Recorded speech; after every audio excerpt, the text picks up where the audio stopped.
Hi and welcome to another tutorial from Harms, and today we're looking at the Jelly text intro tutorial. So I've got my scene set up here, I have the background done, and we're just going to go ahead and add some text with Shift and A. Cool, just going to scale up a little bit. I'm going to go and navigate to font in my data tab, so that's data, that's this A icon here. Go to font, drop down, select regular, and we're going to search for the font that we want. I want rubric black. I'm going to open up this font and the text should take up the size of rubric black. Now we're going to go ahead and type the text that we want to have animated, and we're going to type in Jelly. Let's go ahead and let's do G and X and G and Y. Let's put this in the center a bit and let's scale out a little bit. Cool. Next we're going to convert this to a mesh, so we're going to go ahead and press F3 on our keyboard for the operations menu, and we're going to search for convert to mesh. You type it in, but I already used mine recently, so it's at the top. And we're going to press tab to go to edit mode, press A to select all of the vertices, press X to activate limited dissolve, and we're just going to remove some of this topology. Right. That way it's a lot less complex. Cool. And I have mine on face select. Just going to put on vertex select so we can see what's actually happened. Cool. So our topology is really nice. We can go ahead and move on to the next part of it. We're going to go and just lift this above the background because it is sharing the same Z distance as the background. We're getting some artifacts. We don't want that. We just go ahead and press G and Z with everything selected, and then let's go ahead and press tab to go to edit mode and press E to extrude. Cool. Something about this is good, nothing too much. And now we're going to hit G and X, and we're going to shift all of the extrude to the left. So we're just pulling the mouse to the left to get something that looks like this. I think this looks about okay. Yeah, and that will give us the pseudo 3D look in a real 3D sense. Right? So it is indeed 3D, but it's just slanted or skewed, however you want to call it. And now we can go ahead and add our material. So let's go to edit mode by pressing tab. We're going to select face select here, and we're just going to go ahead and select the faces of each. Cool. Then we're going to go to the material tab on our right, and we're going to click plus sign twice. I'm going to create a new one at top, which is going to be emission. Cool. And everything in the selection by default is going to be part of this emission. Even if we assign it to the faces, the whole of this is going to get that emission. So what we're going to do here is create another new material. This is the one that's going to add the pattern to. I'm just going to call it emission for now. And what we're going to do here is just give it a different color just for now so that we can tell it different. Then we're going to press tab to go back into edit mode, and we're going to hit Control and I. And what this is going to do is invert the selection. So where we selected the faces on top, now we're selecting everything else excluding the faces. So we can press assign now, and all of these all of the extruded vertices now that has the pseudo 3D now has the color that we want. And we've got this pink here. Oh, this pink's really nice. I could have used this one in the preview. Oh well, it's gone already. But yeah, so we have the pink here. So we're going to go ahead and navigate to our shader editor now, because we're going to be doing a lot here. I'll also be showing you in a preview what the shader node network looks like, so that you have it to look on or to pause if you're going to. Okay, let's go ahead and add it now. So first up, I'm going to go ahead and add a texture coordinate. Cool. Then we're going to go ahead and add some mapping. We're only going to do this on one axis, so we're going to separate the mapping into an XYZ. So we're going to say separate into XYZ, and it's only going to be on the Y axis. We're going to use generate into vector, change point to texture, connect a node from vector to vector, and we're going to go from Y over to the next node, and our next node should be a ramp. Cool. That way we know what it is that we are doing. Oh, not ramp, sorry, it should be wave. So let's go ahead and add a wave texture. That's what's going to give us the separate lives here. So I'm going to type in wave texture. Cool. And we're going to change this sign to soar, and that's going to give us sharper edges. We're going to add the Y into the vector, the color into the FAC. Cool. And then with that, now we can add the color into the emission. Cool. And that's our node network setup. So if you can see here, we have the ripples going on here. So we need to modify some properties here. First thing I want to do is just look at the colors. Let's go ahead and add those first. Okay, so we've added the orange and the purple. Let's go ahead and add a blue. So we're going to click this plus sign to add a middle marker. We're going to add some more, but first let's change this to this blue here. Cool. And we have this blend here, but we don't want to blend. We want them to be sharp colors. Let's go ahead and go and select constant. Cool. And we can see immediately we don't have any color contrast between them, right? All of them are separated by a certain degree. Cool. So it's this separation or this hard line that's going to give us the effect that we're looking for.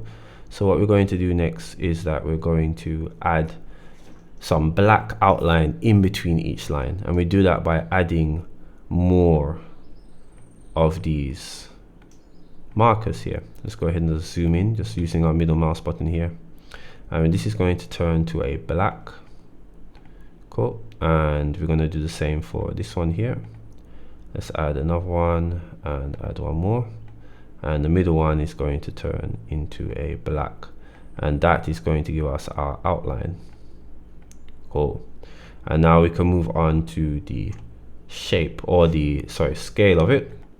Cool. So we're going to go to the wave texture and just enter 0.25, and automatically here we see that we have our outlines here.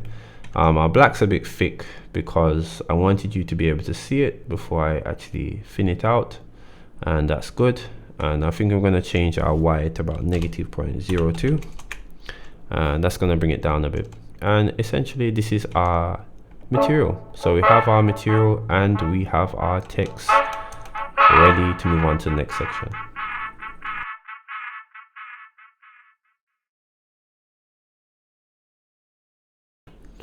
Now we're on to the lattice and the simple deform modifier.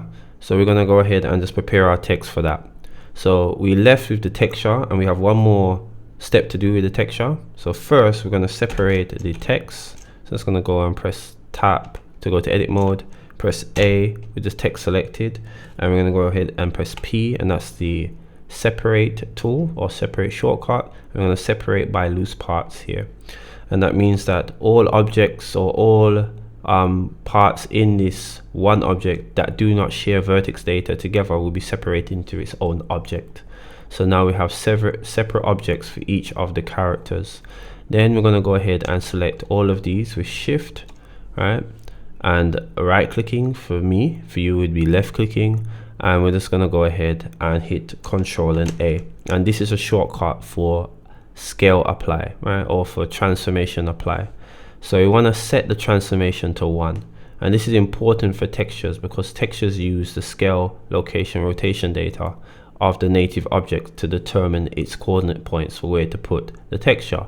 So we're going to set the scale, and we can see here that by setting the scale here, we have essentially set different color separations for each piece here. Cool.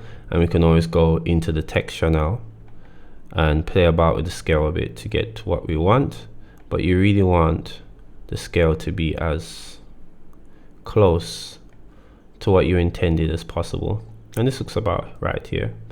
Cool. So for the next point here, we're going to go ahead and set the origin points for each one of these here, and for that I'm just going to quickly press tab to go to edit mode. We're going to create a plane. Make sure we're in vertex select here at the top, and hit shift and S with this vertex selected at the bottom of the J. I'm just going to set cursor to selected. Then I'm going to go ahead and hit shift and A. I'm going to create a plane mesh, and the plane is going to spawn in that said location. Just going to scale it down a bit. Use G and Y to put it at the very base of the J, and I'm just going to go into edit mode, select these two vertices on the right, use G and X to scale it across the entirety of the text. Then I'm going to go to these 2 points at the top and select them. I'm going to hit W and S, and what that's going to do now is that's going to subdivide the top. Now we don't really want this plane for its geometry. We want it for the location each vertex can give us, and we can go ahead and move each vertex to roughly the center of the text. Cool. And then we can use our snap tool now to place our origin for each one of these to where we want them to. Now the J is pretty much in a good position, but we have to do it for the E, and we have to do this for the L, L and Y. So we're going to say cursor to selected. Cool. And then we're going to go to the E here with this selected, and we're going to say object set origin to 3D cursor. So the E's cursor now, or the E's origin point, is at the bottom in the center, and this is essentially what we want. We want the origin point to be at the bottom and the center, because this is going to help with the rotation and the jelly effect as we go to the simple deform modifier. So we're going to go ahead and say object to origin 3D cursor. Yep. And we're going to do the same for this here. We're going to say Shift S, we're going to say cursor to selected, and we're going to say object to origin 3D cursor. Cool. Here, Shift S, cursor to selected, object to origin 3D cursor. I'm going to go Shift S, cursor selected, object to origin 3D cursor. Right. So now all of them are in the correct spots for their origin points. If we rotate them, you can see they're rotating at the center here. That's important. Cool. Oh, this wasn't set. I thought this one was set already. Let's go ahead and just set this. Let's bring back our plane just to be precise, and put this in the center a bit, and say Shift S, cursor selected, object to set origin to 3D cursor. Cool. So let's go ahead and add our lattice modifier. Now that our cursor is in the appropriate place, we're going to go over to the Shift tab or Shift A, and we're going to add a lattice here. Cool. Cool. Let's go over to the lattice modifier tab here, and we're going to change the U to 4, the V to 4, and the W to 3. Cool. Next, let's go ahead and just scale it up, and see what we got here. You can see that we have a lot of Z here. I'm just going to hit S and Z just to scale it down a bit. Cool. And GZ, put it about here, and then let's just scale this up. Cool. About here is about good. Yeah, not too bad at all. Cool. And this gives us our lattice. So we're going to do it for each one of them. So essentially we want the lattice to control a vertex group, and so we're going to press tab to go to edit mode. Let's go ahead and hit Shift and Z to go to our wireframe, so it's easier to select our vertices. I'm going to press A to select everything in J. I'm going to hit W and S, and that's just going to subdivide it a bit. Now if your computer can't handle all the subdivisions, that's fine, but I just do it because I think it would help, because it helps with the realisticness of the jelly movement here. The more vertices you have, or the more geometry you have, the easier it is for it to have smoother animation when you do these type of things. So I've subdivided it twice. Then we're just going to go ahead and press B and select all of the vertices until about here. Yeah, this looks about right. And what we're going to do here is just set a vertex group.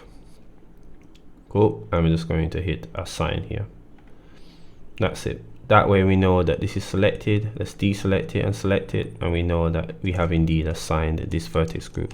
Let's hit Shift and Z here, and now when we go to the lattice now, when we go to the J now, we can add a lattice modifier. So we're going to go to the modifier, add modifier, search for lattice, and we're going to select this lattice that we just created, and we're going to select the vertex group here. and now we have everything set for our simple deform. So we can move on now to our modifiers, making sure we're in the lattice modifier here, and we're going to add a modifier. We're going to search for simple deform. Cool. And we're going to look for bend. Awesome. And we can already see that we're getting some action here. Yeah, but let's see how we can modify this a bit more. Let's go to Z, and Z has the bend that we're looking for here. This is indeed the type of bend that we're looking for, but it's at the center of the J. So what we want to do here now is that we're going to add an empty.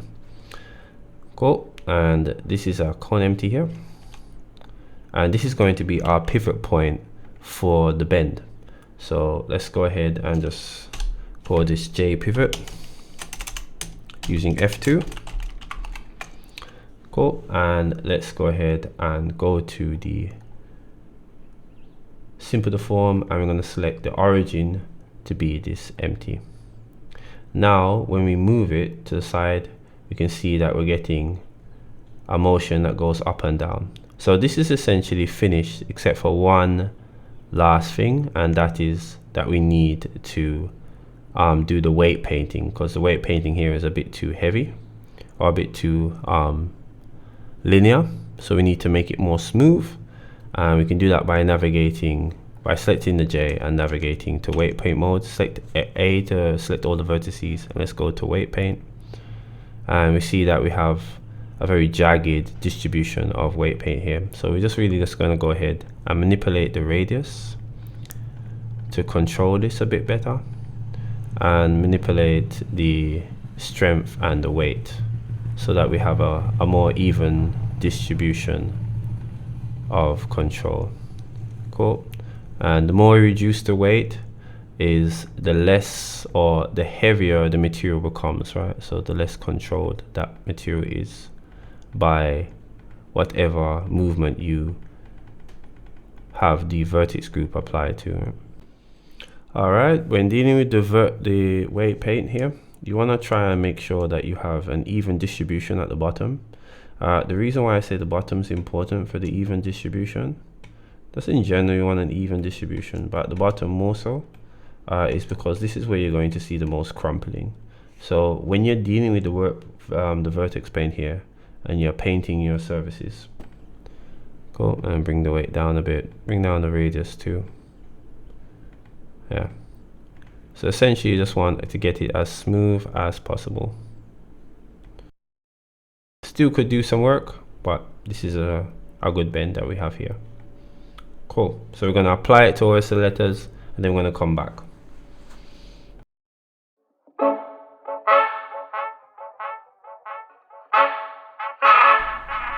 So we've gone ahead and added a lattice to each one of the individual characters. Let's go ahead and animate the J lattice now. So let me just, good. So now we can go ahead and animate it. We're going to go to frame 7, and we're going to go to our simple deform. Let's go ahead and add in a value here. I'm going to add in -4.05. That's going to be our start. Cool. Then we're going to go over to frame 9, and let's go ahead and add -0.099. Let's go over to our frame 13 and add a -10. Cool. Just doing this kind of quickly. Let's go to frame 18 and add a 13-degree turn to the top. Cool. So it's bounced and jumped up.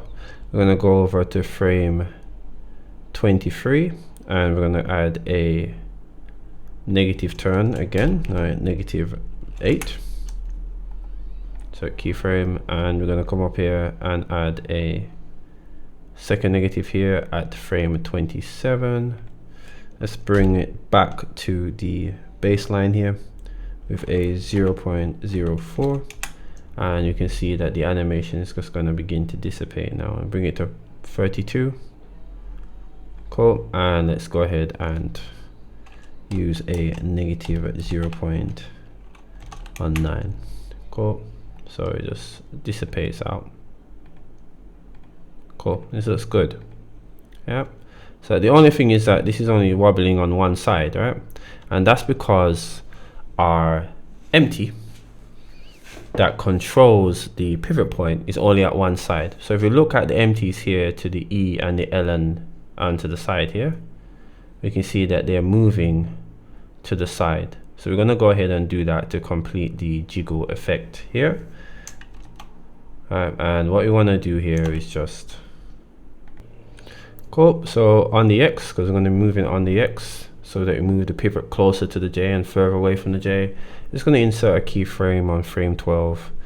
Then I'm going to go ahead to navigate to frame 18, and we're going to add this middle keyframe here. It's simply just going to be a 1.4 on this. Cool. And that's just going to bring it way more to the side here. Cool. So we get more of a left tilt. Cool. Of the J. And then we're just going to go ahead and duplicate this frame with Shift and D and carry it to frame like 26. And that should give us a more bounce effect here. Yeah. With the animation of the J done, let's go into the graph and sort of fix it up so that we get rid of some inconsistencies. I'm going to press A on my keyboard and press delete on my numpad here, and let's take a look at what we got. Alright, now essentially we want a curve that's as smooth as we can possibly get it, and essentially you just want to make sure that the arcs are smooth so that the motion looks pleasing. We don't have any shifts in easing here, just something nice and bouncy. Cool. So we have our bounce. Awesome. And we're just going to apply that to the rest of the letters as well, so they have their bounces as well. Okay, so we can see we have our bounce. So all that's left now is just to navigate our vertical drop. Cool. For each one of these. Okay, let's go ahead and add that vertical location. We're just going to go ahead and move to frame 10. I'm just going to import it, just going to keyframe the current position. Then we're going to keyframe the position that we want it to go to. I'm going to 0.86 and just insert a keyframe here and have it drop. We see that it's slowing down as it reaches the bottom. This is not what we want. We want it to have a full, a slam down, no slow down. So we want to remove that easing. Let's go over to the graph editor to do so. Cool. And that's this section here with the two lines as if it's a graph. I'm going to press A to select all of the vertices, press Dell on our keyboard, and that will zoom into what we have selected. And we're just going to go ahead and move this handle here up so it resembles this arc, and this should give us the slam we're looking for, right? Yeah, cool. And we're just basically just going to apply this to every one of them and stagger them by about 1 to 2 frames. Right, and this is a section also where I'll show you the graphs so that you can see what was done for this part. We also have one more animation. We're going to make it squash. So we're just going to select it here, about this point here. Yeah, about this point. We're going to add a Y scale keyframe because we're just going to squash it on the Y. When it reaches here, we want it to take a bit of a squeeze, and then we want it to return shortly after. Cool. Alright, we just shifted the scale off a bit. It was here beforehand, and we just shifted it so that, let me just show you where it was. GX was here, and we just shifted it so it started at the beginning of the drop, and that gives us a much nicer sort of jelly look with the scale, and it interacts more with the secondary jelly bounce animation. Cool. So the only thing we have to do now is to add some grease pencil elements, and that's it.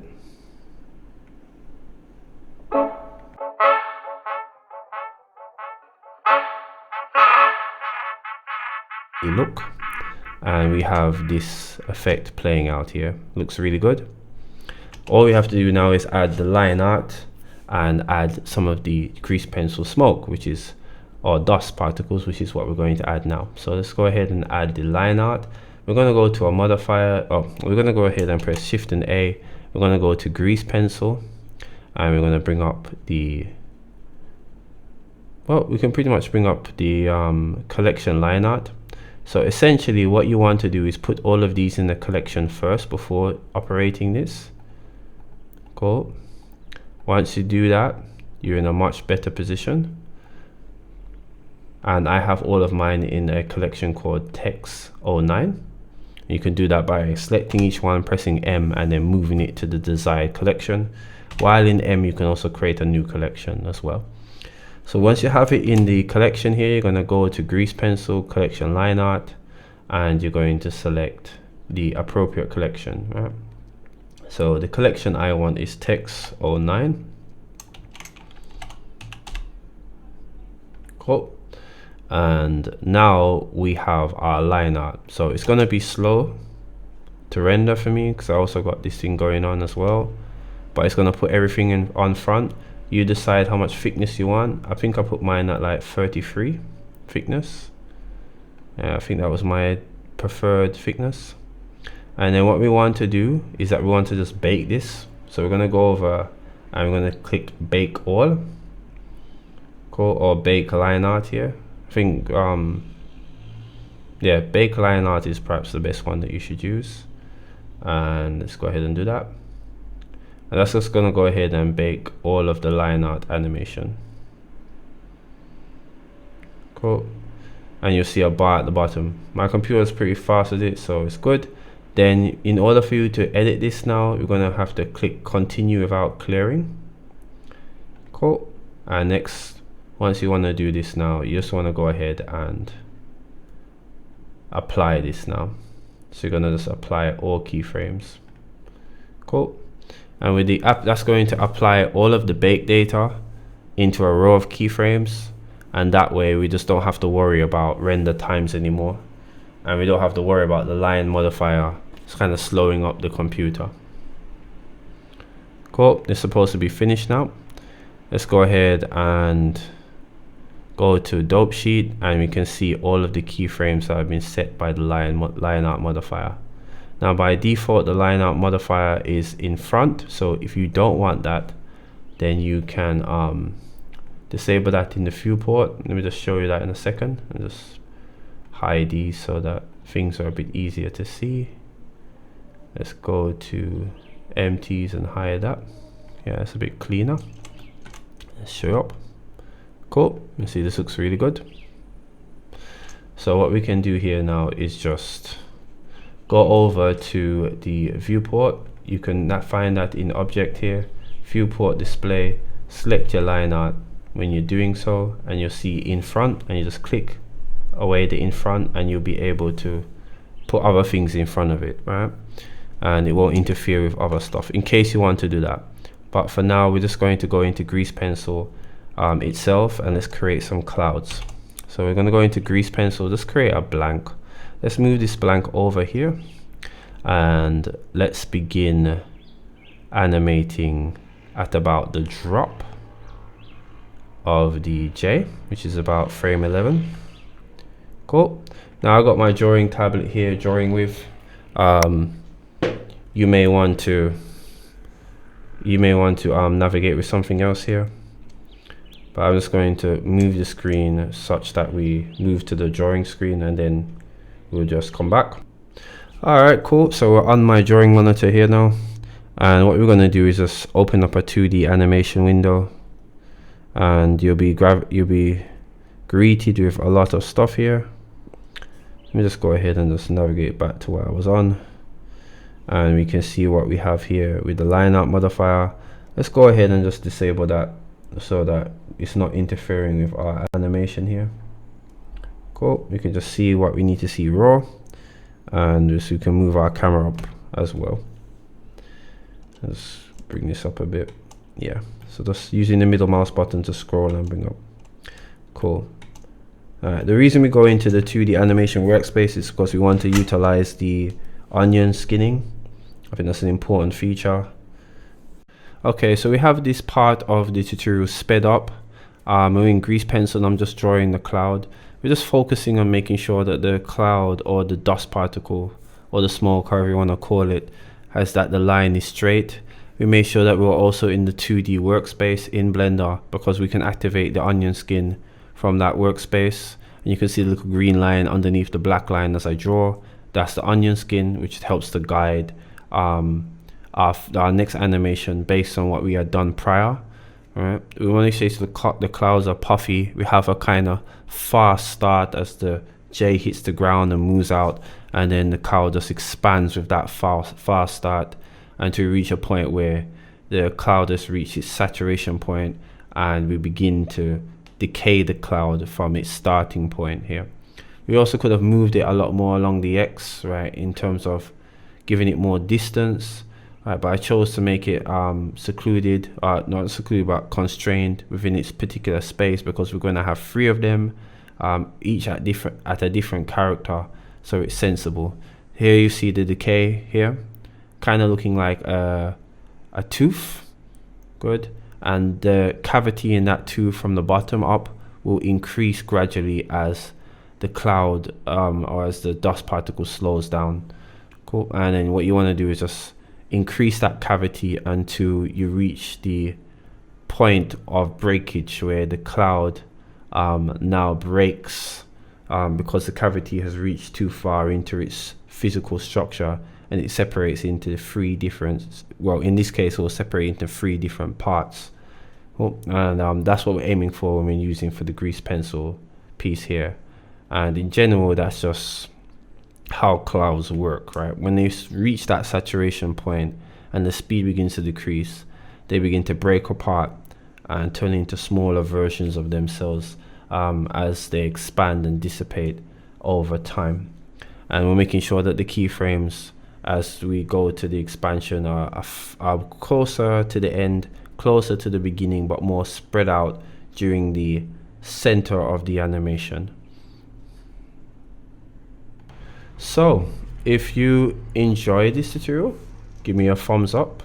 If you have any questions, be sure to ask. You can see the animation here just looking really nice, and I'll be happy to answer once I have the ability to do so.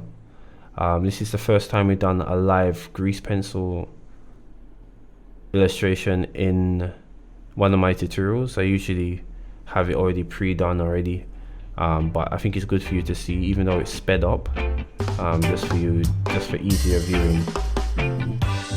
I want to do a bit more of this type of thing, so let me know in the comments if you did enjoy this.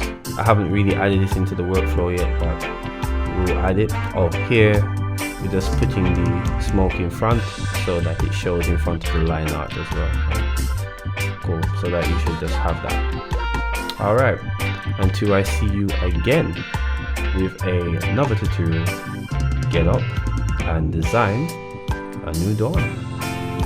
Later.